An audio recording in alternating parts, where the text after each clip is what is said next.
आपको 50 लाख का चाहिए, 1 करोड़ का चाहिए या 20 करोड़ का चाहिए, वो मैनेज हो जाए। कुछ लोगों को पुरानी डेट में बिल चाहिए होते हैं, वो भी काम होते हैं। मतलब ऐसा नहीं है कि हम कर रहे हैं पहली बार, सारी दुनिया ही कर रही है और बहुत अच्छे लेवल पे होता है।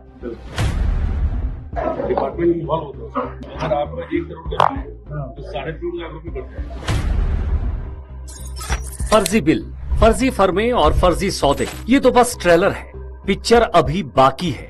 ये कहानी है जीएसटी चोरी की। चोरी भी ऐसी कि न माल खरीदा न बेचा, बस फर्जी बिलों की जादूगरी से लाखों की कमाई कर ली। ये पूरा खेल होता है जीएसटी के इनपुट टैक्स क्रेडिट यानी आईटीसी के जरिए।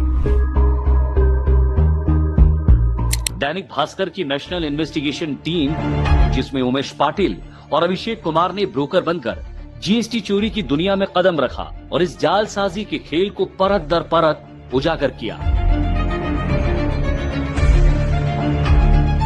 इस कहानी के 3 किरदार हैं। पहला जो फर्जी बिल बना रहे, दूसरा जो फर्जी बिल बनवा रहे और तीसरा जो चोरी पकड़ नहीं रहे।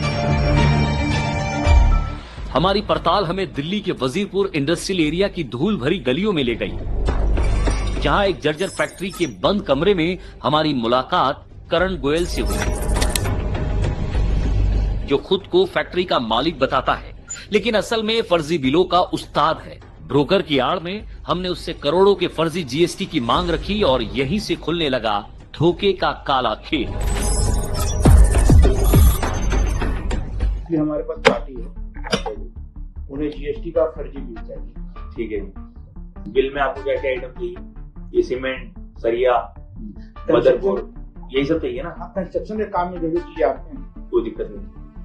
इसमें क्या काफी सारी चीजें होती हैं। कुछ लोगों को पुरानी डेट में बिल चाहिए होते हैं, जिससे आपको इनकम टैक्स में रिबेट मिलेगा। वो वाला बिल काट दो पुरानी डेट में, पिछले फाइनेंशियल ईयर में, वो भी काम होते हैं।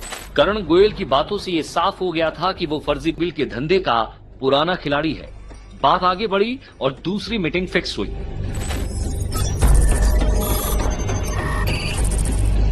इस मुलाकात में कमीशन के परसेंटेज और शर्तों पर बात हुई। साथ ही ये खुलासा हुआ कि कितने करोड़ का फर्जी जीएसटी बिल तैयार हो सकता है। आप बताइए कैसे कैसे करना है? आपको 50 लाख का चाहिए, 1 करोड़ का चाहिए या 20 करोड़ का चाहिए, वो मैनेज हो जाए। तो आपका जो प्रोसेस वो भी बता दीजिए। अब इसमें भी सर 2 मॉडल है। एक तो है नॉर्मल, जिसकी कॉस्टिंग हमें 5% आती है। उसके अंदर आगे पार्टी को कभी भी कोई over the period of accident या कभी भी कोई भी भगवान न करे कोई जीएसटी का नोटिस या कुछ भी आता है, तो उसकी लाइबिलिटी, उसका एक्सपेंस हम लोग बियर करेंगे, जो बिल लेगा।